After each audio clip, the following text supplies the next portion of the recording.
चमचमीत खमंग रेसिपीसाठी रुचकर मेजवानीला सबस्क्राईब करा आणि बेल आयकॉनवर क्लिक करा.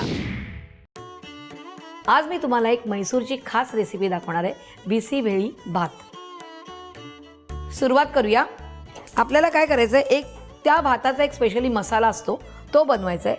त्या मसाल्यामध्ये असतो धणे असतात, चण्याची डाळ, त्याच्यानंतर उडदाची डाळ असते, दालचिनी, थोडीशी काळी मिरी, 3 ते 4 रेड चिली असा सुकी मिरची, नंतर इकडे मी घेतलं आहे सुकं खोबरं किसून घेतलं आहे, थोडंसं मेथी असते, असं हे सगळं मिश्रण असतं आणि ते आता आपल्याला भाजून घ्यायचं आहे. छानपैकी सुगंध येईपर्यंत आपल्याला हे भाजून घ्यायचं आहे आणि मग आपल्याला हे मिक्सरला ग्राइंड करून घ्यायचं आहे. तर आपण आधी भाजून घेऊया. हे छानपैकी भाजून झालेलं आहे, ह्याचा रंगही बदललेला आहे आणि मस्तपैकी सुगंध आलेला आहे. तर आपण काय करूया, गॅस बंद करूया आणि मिक्सरच्या भांड्यात आपण काढून घेऊया.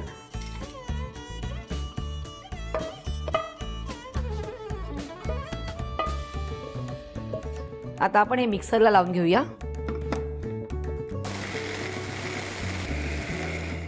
बघूया झालंय का?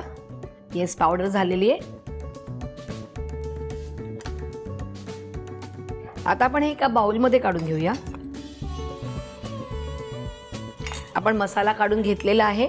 आता रेसिपीला सुरुवात करूया.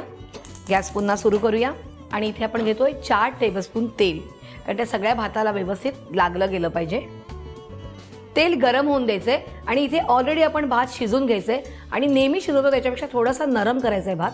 अगदी नरम नाही करायचा, पण थोडासा, म्हणजे जो बिर्याणीला करतो तसा नाही, थोडासा नरम करायचा आहे. तो मी ऑलरेडी करून ठेवलेला आहे. आता आपण तेल गरम व्हायची वाट बघूया.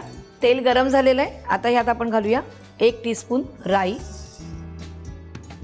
1 सुकी मिरची, 15 ते 20 कढीपत्त्याची पानं, त्यानंतर हळद अर्धा चमचा, हिंग पाव टीस्पून, त्याच्यानंतर आपण ह्यात घालूया 1 बारीक चिरलेला कांदा. आणि इथे आपण भाज्या घेतल्यात. इथे तुम्ही सगळ्या प्रकारच्या भाज्या घेऊ शकतात. इकडे मी गाजर, फरसबी आणि वांग घेतल्यात. तुम्ही शेपटाच्या शेंगा पण यात घालू शकतात, बटाटा घालू शकतात. मी इकडे कोबी घेतलेला आहे. तर आपण आता गाजर आणि फरसबी घेऊया. कोबी घेतलेला आहे बारीक चिरलेला, वांग, त्याच्यानंतर आपण घेऊया इकडे धणा पावडर घेतली 1 टेबलस्पून, ती घेऊया. त्यानंतर मीठ चवीप्रमाणे, त्याच्यानंतर कोथिंबीर माझ्या आवडीचा विषय, त्याच्यानंतर लिंबा एवढी चिंच घेतली आणि त्याचा कोळ काढून घेतलेला आहे. आणि इथे जो आपण मसाला करून ठेवलाय तो घ्यायचा आहे 2 टेबलस्पून. आणि आता हे छान मिक्स करून घेऊया. थोडंसं पाणी आणि थोड्या या भाज्या शिजून द्यायच्या.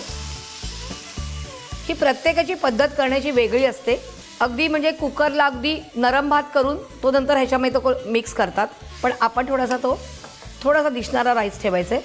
आता ह्याच्यावर झाकण द्यायचं आहे आणि वाट बघायची, भाजी शिजायची. साधारण 15 मिनटं जातील आपल्याला.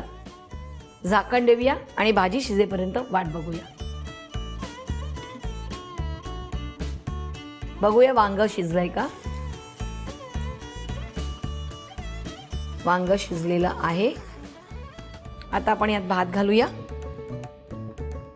मी इथे पाव किलो तांदूळ घेतला होता, तो शिजवून घेतला होता. आता हा मिक्स करायचा आहे. येस, परफेक्ट झालेला आहे. आता याला थोडी वाफ येऊन द्यायचे. आपण झाकण ठेवूया आणि 5 मिनिटं वाट बघूया. बघूया भात रेडी आहे का? येस, दणदणून वाफ आलेली आहे. गॅस बंद करूया. आणि मी जरा जास्त क्वांटिटी बनवले सगळ्यांसाठी. आणि आता आपण हा काढून घेऊया.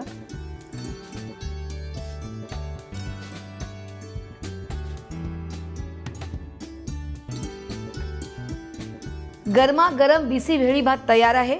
तुम्ही पण हा करून बघायचा आहे, मला कमेंट्समध्ये कळवायचं आहे आणि रुचकर मेजवानीला लाईक, शेअर आणि सबस्क्राईब करायचं.